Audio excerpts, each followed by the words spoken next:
கடும் நிபந்தனைகளால் கபடி போட்டிகள் அழிந்து வருவதாக குற்றச்சாட்டு எழுந்துள்ளது. இதனை தளர்த்திட வேண்டும் என்றும் தமிழக அரசுக்கு கபடி வீரர்கள் கோரிக்கை விடுத்துள்ளனர்.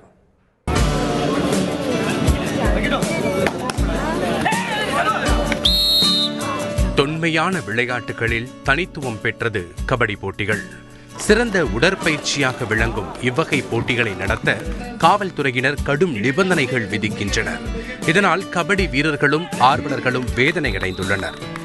பொங்கல் பண்டிகைக்கு எல்லா கிராமங்களையும் நாங்கள் கபடி மேட்ச் வைப்போம். இப்போ என்னன்னு பார்த்தீங்கன்னா, போலீஸ் ஸ்டேஷனில் போய் பர்மிஷன் வாங்கிட்டு வாங்க அப்படின்னு சொல்லி அவங்க அனுப்பிச்சி விட்டுறாங்க. போலீஸ் ஸ்டேஷன் போனால் மைக் செட் வைக்கக்கூடாது, அது வைக்கக்கூடாது, இது வைக்கக்கூடாதுன்னு சொல்லி ரொம்ப இது பண்ணிகிட்ருக்காங்க.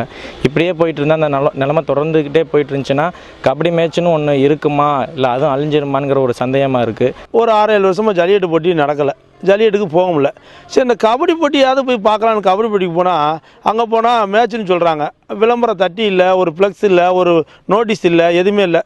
சரி, அங்கே போய் நின்னா லைட்டும் இல்லை, ஒரு லைட்டை வச்சு விளையாடணுன்றாங்க. அதை எப்படி வேடிக்கை பார்க்க முடியும்? எங்களுக்கு பொழுதுபோக்கு ஒன்றும் வழி இல்லை.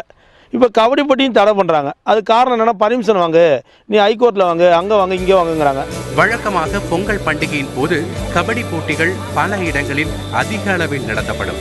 ஆனால் போட்டிகளை நடத்த காவல்துறையினர் ஒலிபெருக்கி வைக்கக்கூடாது, விளம்பரம் செய்யக்கூடாது என விதிக்கும் நிபந்தனையால் போட்டிகளை நடத்த முடியாத சூழல் ஏற்பட்டுள்ளது. ஜல்லிக்கட்டை பேன் பண்ணாங்க, இப்போ ஜல்லிக்கட்டு முடியாமல் போச்சு. அடுத்தது கபடியை பேன் பண்ணுறாங்க. அடுத்து ஃபுல்லாக தமிழ் லாங்குவேஜே பேன் பண்ணிடுறாங்க. டோட்டல் தமிழ் இருக்காங்க ஃபுல்லாக எல்லாமே தமிழ் நாடே அடுத்து அழிஞ்சாலும் அழிஞ்சிரும். ஃபுல்லாக ஓவராக பேன் பண்ணியிருந்தால் தமிழ் மக்கள் என்ன பண்ணுவாங்க?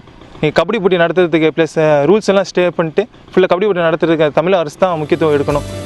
தொன்மையான விளையாட்டுகளை அழிக்க மேற்கொள்ளப்படும் முயற்சிகளை தமிழக அரசும் அமைச்சர் கபடி கழகமும் தகர்த்திட வேண்டும் என்று கபடி வீரர்கள் கோரிக்கை விடுத்துள்ளனர். தந்தி டிவி செய்திகளுக்காக மணப்பாறையிலிருந்து எஸ். காதர் மொய்தீன்.